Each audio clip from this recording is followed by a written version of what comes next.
ओम नमः शिवाय। आप सभी का मेरे YouTube चैनल भक्ति सागर में पुनः स्वागत है।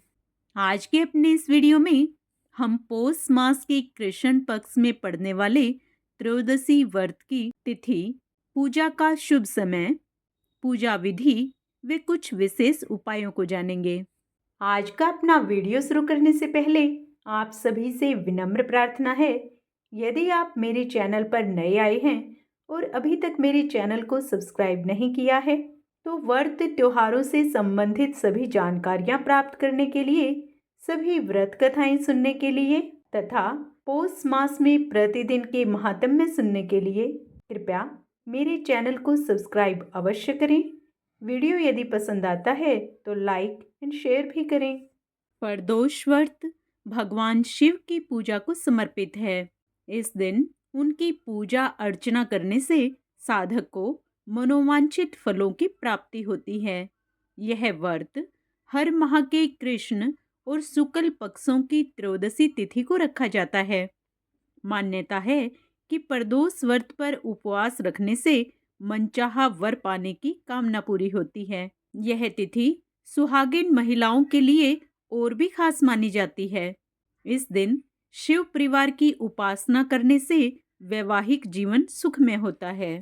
प्रदोष व्रत जब शनिवार के दिन होता है तो उसे शनि प्रदोष व्रत कहा जाता है। शनि प्रदोष व्रत हिंदू धर्म में अत्यंत महत्वपूर्ण और शुभ माना जाता है। यह व्रत प्रदोष काल अर्थात संध्या समय में किया जाता है और विशेष रूप से उन लोगों के लिए लाभकारी है जो शनि देव की कृपा प्राप्त करना चाहते हैं।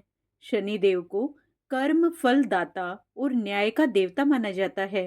इस व्रत के माध्यम से व्यक्ति अपने पापों से मुक्ति पाता है, दुर्भाग्य समाप्त होता है और जीवन में सुख, शांति और समृद्धि आती है। शनि प्रदोष व्रत का महत्व इसलिए भी है क्योंकि यह व्यक्ति के शनि दोष जैसे शनि की साढ़े सती या ढैया के कष्टों को कम करता है। साथ ही यह व्रत भगवान शिव की कृपा प्राप्त करने का एक प्रभावी उपाय है। शनि प्रदोष व्रत के दिन शिवलिंग का जलाभिषेक और शनि देव की पूजा विशेष लाभकारी मानी जाती है।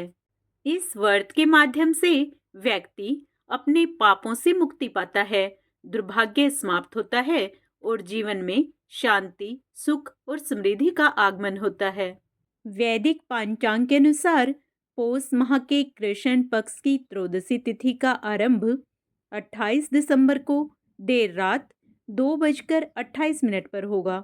वहीं 29 दिसंबर को देर रात 3:32 पर त्रयोदशी तिथि समाप्त होगी। अतः 28 दिसंबर को शनि त्रयोदशी का व्रत रखा जाएगा। इस तिथि पर भगवान शिव की पूजा करने के लिए संध्या काल का शुभ मुहूर्त 5:26 से लेकर शाम 8:17 तक रहेगा। आइए अब त्रयोदशी के अन्य शुभ मुहूर्त जान लेते हैं। सूर्योदय सुबह 7:13 पर, सूर्यास्त शाम 5:33 पर होगा। ब्रह्म मुहूर्त सुबह 5:23 से 6:18 तक रहेगा। विजय मुहूर्त दोपहर 2:06 से 2:48 तक रहेगा। वहीं गोधूली मुहूर्त शाम 5:30 से 5:58 तक रहेगा। त्रयोदशी तिथि अर्थात प्रदोष के दिन सूर्यास्त से 45 मिनट पूर्व तथा सूर्यास्त के 45 मिनट बाद तक विशेष रूप से पूजा अर्चना करनी चाहिए। इस दिन भगवान शिव, माता पार्वती, नंदीश्वर भगवान सहित शनिदेव की उपासना करने का विधान बताया गया है। प्रतिदिन गोधूली अर्थात प्रदोष काल में भगवान विष्णु एवं माता लक्ष्मी के मिलन की अवधि होती है। इस कारण से इस अवधि में पूजा आराधना करने से माता लक्ष्मी की विशेष कृपा प्राप्त होती है।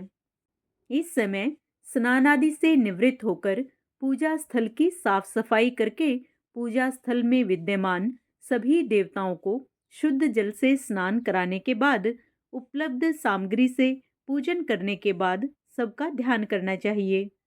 फिर पूर्ण श्रद्धा भाव के साथ व्रत तथा पूजन का संकल्प लेना चाहिए। सबका ध्यान करने के बाद भगवान शिव का ध्यान करना चाहिए। भगवान शिव को शुद्ध जल से स्नान कराना चाहिए।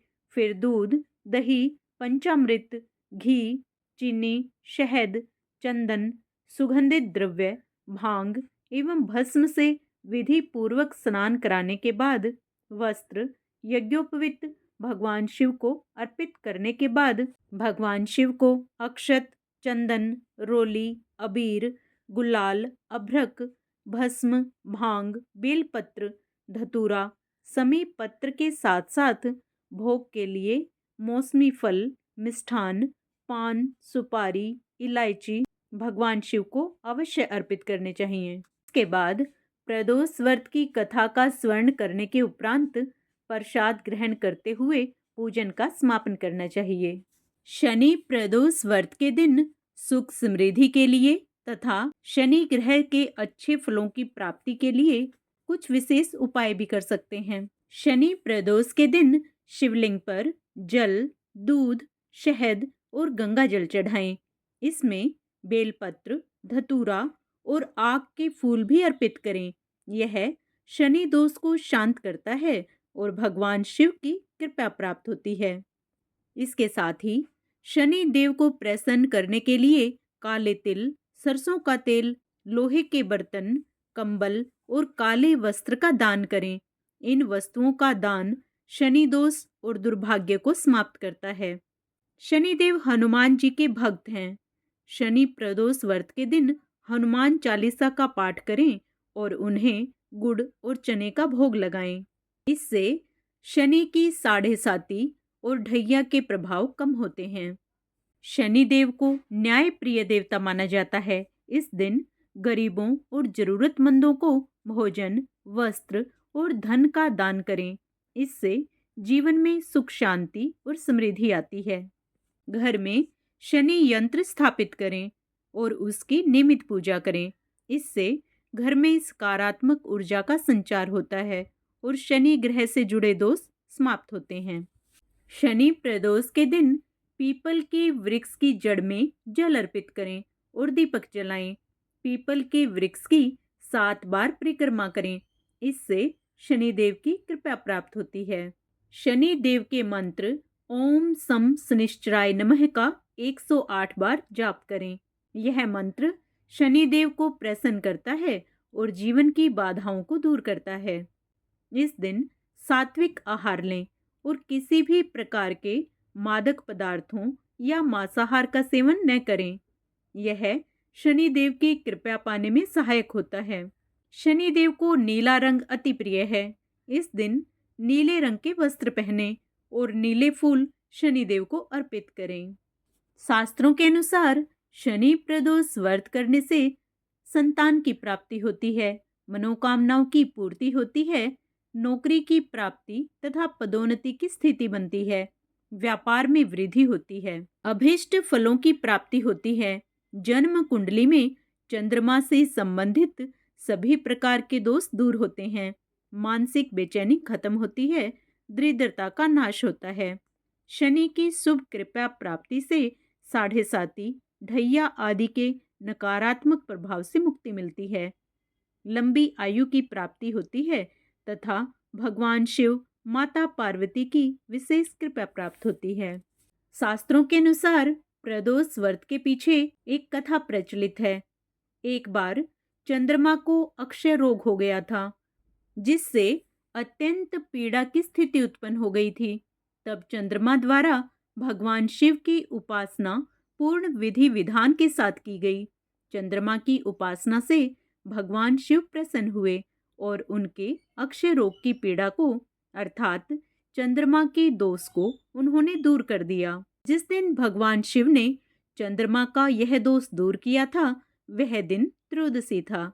इसी कारण त्रयोदशी तिथि को प्रदोष व्रत कहा जाता है। दोष को दूर करने के कारण ही इस तिथि का नाम प्रदोष पड़ा। आशा करती हूँ प्रदोष व्रत अर्थात त्रयोदशी व्रत से संबंधित मेरे द्वारा दी गई जानकारी आपको अवश्य पसंद आई होगी। कमेंट में ओम नमः शिवाय अवश्य लिखें।